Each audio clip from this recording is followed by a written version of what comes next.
여의도 순복음교회가 천안함 피격 사건으로 중단됐던 평양심장병원 건축 공사를 재개하기로 했습니다. 한국교회 주요 교단장들이 선교 생태계 변화에 대응하기 위한 공동 담화문을 발표했습니다. 공동체 분열의 주요 원인으로 이념 차이가 지목되는 가운데 기독 청년들이 어떻게 하면 한국 정치에 올바르게 목소리를 낼 수 있는지 방법을 알아보는 자리가 마련됐습니다. 숭실대 한국기독교문화연구원이 마틴 선교사 일대기 한국어 번역본 발간을 앞두고 선교사 후손들과 함께 기자간담회를 개최했습니다. 더불어민주당 정청래 대표가 개신교 연합기관을 예방했습니다.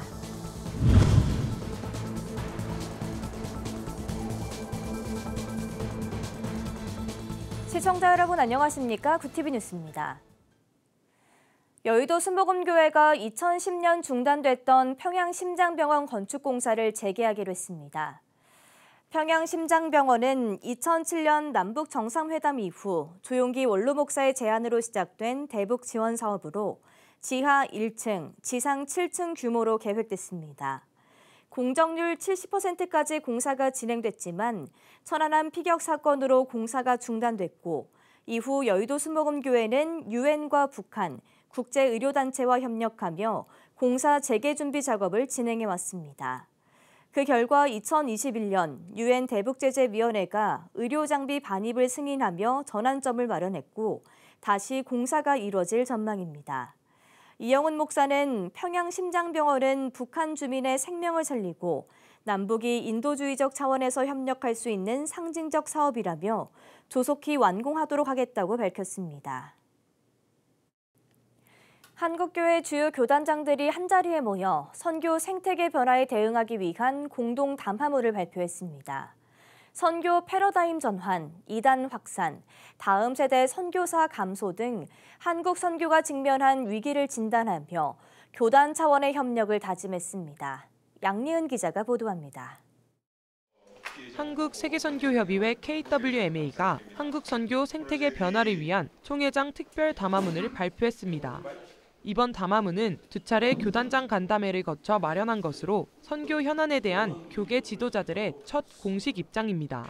담화문에는 한국 선교가 강화해야 할 세 가지 주요 과제가 담겼습니다.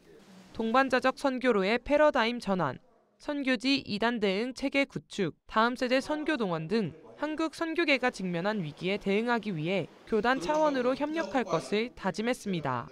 교단장들은 일방적인 방식이 아닌 현지인과의 동반자적 선교를 통해 선교 생태계를 바꿔야 한다고 강조했습니다. 또 변화하는 세계 선교의 흐름에 유연하게 대응해야 한다고 밝혔습니다. 이제는 파송 교회나 선교사 중심의 외부자 중심의 선교 방식에서 벗어나서 연약한 현지 교회와 함께 선교를 이루는 동반자 선교의 시대로 나아가야만 합니다. 이단 문제와 관련해서는 초교파적 대응 체계를 구축해 선교지 피해를 최소화하는 한편 청년층에게 사역의 기회를 제공해 선교사로 양성해야 한다는 의견이 제시됐습니다. 선교지 이단 대처는 특정 교단이나 단체 문제가 아니라 한국교회 전체가 감당해야 될 시대적 선교 사명입니다. 현재 기독 청년 중 6만 명 이상이 장기 선교에 관심이 있습니다.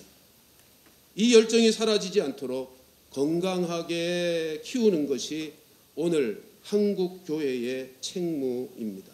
한국교회는 지난 수십 년간 세계 선교를 이끌어왔지만 확산하는 이단, 감소하는 선교사, 또 변화하는 선교 패러다임이라는 도전에 직면해 있습니다. 이번 교단장들의 담화문 발표가 한국 선교의 새로운 전환점이 될 수 있을지 주목됩니다.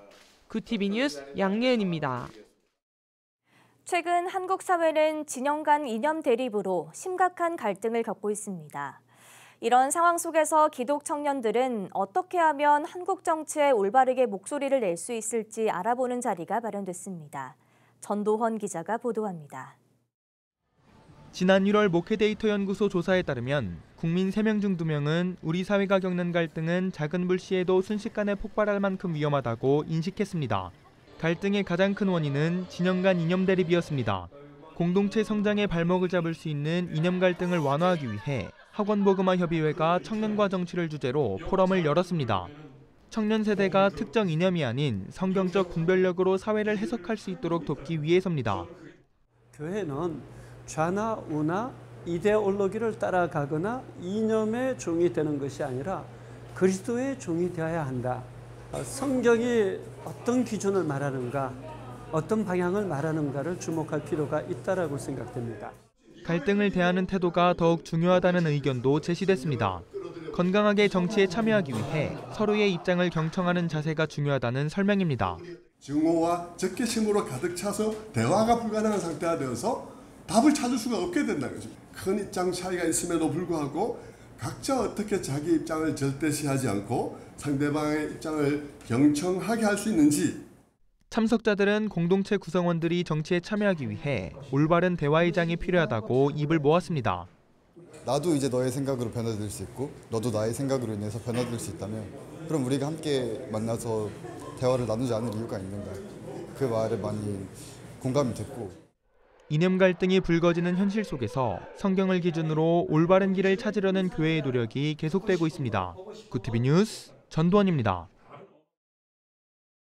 숭실대학교 한국기독교문화연구원이 광복 80주년을 맞아 캐나다 출신 독립운동가이자 의료 선교사였던 마틴 선교사의 일대기를 담은 책 만주의 마틴 한국어 번역본을 발간합니다. 숭실대 기독교문화연구원은 책 출간을 기념하며 자료를 기증한 론 무어 박사 등 선교사 후손과 함께 18일 기자 간담회를 열었습니다. 마틴 선교사는 일제강점기 당시 서울 세브란스 병원과 만주 제창병원의 토대를 닦으며 한국 근대 의료와 선교 문화를 발전시켰습니다. 또 만주에서 독립운동가들을 무료로 치료하고 간도 참변 당시 일제 만행을 전 세계에 알린 공로로 1968년 대한민국 건국훈장 독립장을 추서받았습니다. 그의 일대기는 2015년 첫째 딸인 마가렛 마틴 선교사에 의해 캐나다에서 처음 출간됐으며 오는 9월 숭실대에서 한국어 번역본이 공개될 예정입니다. But more than proud of my family, I am inspired as a Christian to see people who gave up so much for other people. And that's inspiring. And I think all of us, everyone, should think about how we can help other people, not just ourselves, as Jesus said. 한편 숭실대 한국기독교문화연구원은 올해 숭실대 한국기독교자료센터를 설립하고 내한 선교사 후손 네트워크를 구성하는 등 선교 역사 연구 사업을 확장하고 있습니다. 더불어민주당 정청래 대표가 취임 후 처음으로 개신교 연합기관을 예방했습니다. 정 대표는 18일 한국교회 총연합 김종혁 대표회장과 환담을 나누며 남북관계 개선과 한반도 평화라는 큰 과제를 위해 종교계의 기도와 역할이 더욱 필요하다고 강조했습니다. 김종혁 대표회장은 섬김의 정치로 국민 통합을 이루고 더욱 발전하는 대한민국을 만들어주길 바란다며 한국교회도 사회통합과 화해의 다리 역할을 감당하겠다고 화답했습니다. 정 대표는 이어 한국기독교교회협의회 김종생 총무를 예방했고 이 자리에서 김 총무는 소외계층과 약자를 위한 정치를 당부했습니다. 한국교회 단기 선교를 위한 지침서가 새롭게 발간됐습니다. 단기 선교 매뉴얼 7.0을 펴낸 기독교대한성결교회 선교국장 송재흥 선교사는 단기 선교는 복음을 수확하는 게 아닌 씨앗을 심는 사역이라며 단순한 행사로 끝나지 않고 지속적인 열매를 남겨야 한다고 강조했습니다. 매뉴얼에는 단기 선교의 신학적 배경을 시작으로 준비, 사역, 사후 관리 등 전 과정이 담겼고 현장 선교사 중심의 리더십과 현지 문화 존중 원칙 등 구체적인 실행 방안을 제시했습니다. 구티비 호남 전북본부에서 보내온 소식입니다. 전주 예담 크리스찬 스쿨이 3일간의 일정으로 빌드업 여름 캠프를 열며 청소년들에게 세계 문화를 체험하고 영적 비전을 심어주는 시간을 마련했습니다. 이번 캠프는 그리스도 정신을 바탕으로 글로벌 인재를 육성한다는 목표로 기획됐고 청소년들은 영어로 소통하며 국가별 문화교육과 진로 특강, 비전 교육을 받았습니다. 각자의 위치에서 정말 그리스도의 사랑으로 또 정신으로 이 세상을 깨끗게 하는데 일조하기를 바라는 그런 마음으로 우리가 이제 이 학교를 진행하고 있습니다. 한편 예담 크리스찬 스쿨은 기독교적 세계관을 바탕으로 수준 높은 교사진을 갖추고 다양한 글로벌 컨텐츠와 체험형 프로그램을 제공하는 등 다음 세대를 이끌 교육기관으로 교계의 주목을 받고 있습니다.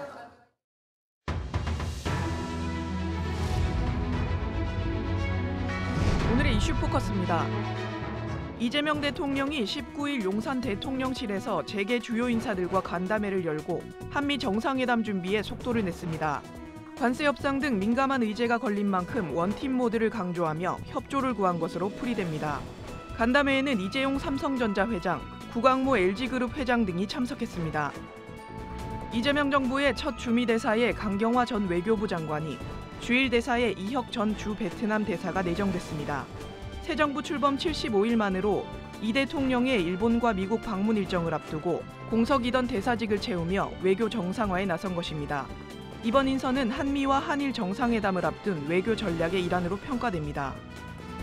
마이크로소프트 창업자이자 자선 사업가인 빌 게이츠가 21일 국회를 방문해 여야 의원들과 간담회를 갖습니다. 이번 간담회를 통해 정치권과의 연계를 강화하고 국제보건과 바이오 협력 방안을 모색할 것으로 보입니다. 국민 4명 중 3명이 이른바 노란봉투법이 국회에서 통과되면 노사 갈등이 심화할 것으로 예상한다는 조사 결과가 나왔습니다. 대한상공회의소가 국민 1,200여 명을 대상으로 실시한 인식조사에서 76.4%가 노사 갈등이 보다 심화할 것이라고 답했습니다. 노란봉투법은 하청 노동자에 대한 원청 책임을 강화하고 노조 손해배상 범위를 제한하는 내용을 담고 있습니다. 통일부가 김정은 북한 국무위원장의 한미연합훈련 비판에 대해 북한을 공격하거나 한반도 긴장을 고조시키려는 의도가 없다고 19일 반박했습니다. 통일부 당국자는 한미연합연습은 국민 생명과 안전을 지키는 방어적 성격이라고 밝혔습니다. 19일 오전 10시 50분 경북 청도군에서 무궁화호 열차가 선로 점검 작업 중이던 근로자 7명을 치는 사고가 발생해 2명이 숨지고 5명이 다치는 사고가 발생했습니다. 사고는 선로 작업 승인 7분 만에 발생한 것으로 열차 감지 앱을 설치했지만 사고를 막진 못했습니다. 올해 하반기 채용을 확정한 대기업이 10곳 중 6곳인 것으로 나타났습니다. 인크루트가 국내 기업 591곳을 조사한 결과 하반기 대기업 중 채용 확정 비율은 59.7%로 작년보다 24.8%포인트 증가했습니다. 지난해 최저치였던 대기업 채용이 올해 들어 회복세로 돌아선 것 아니냐는 분석이 나오고 있습니다. 구티비 뉴스 배보경입니다.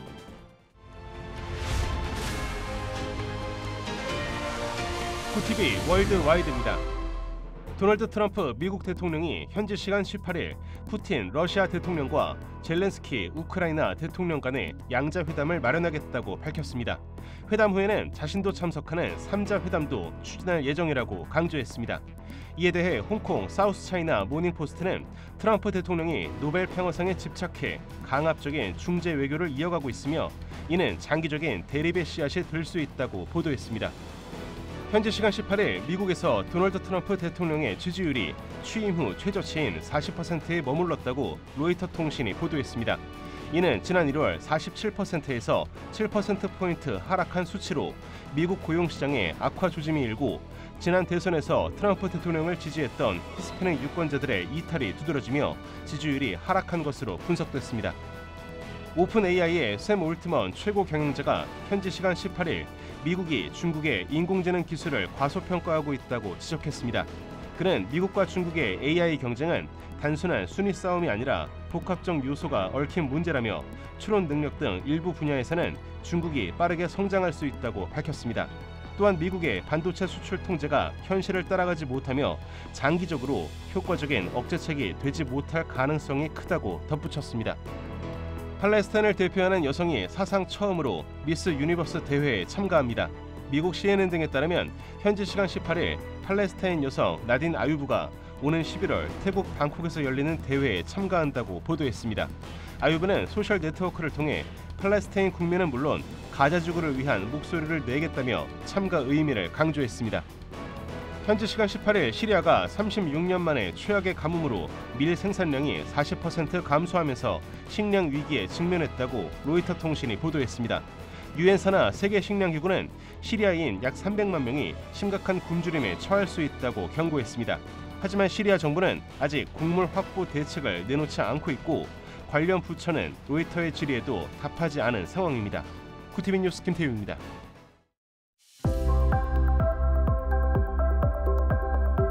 내일은 강원 영동과 경북 북동 산지에 강풍이 불겠습니다. 초속 15m 안팎의 바람이 거세게 불겠습니다. 중부지방은 흐린 가운데 비가 내리겠습니다. 양은 5에서 10mm가 되겠습니다. 이어서 전국 날씨입니다. 내일 한낮 최고 기온은 서울 31도, 강릉 34도가 예상됩니다. 남부지방의 경우 대구 34도, 광주 35도, 부산 32도를 보이겠습니다. 날씨였습니다.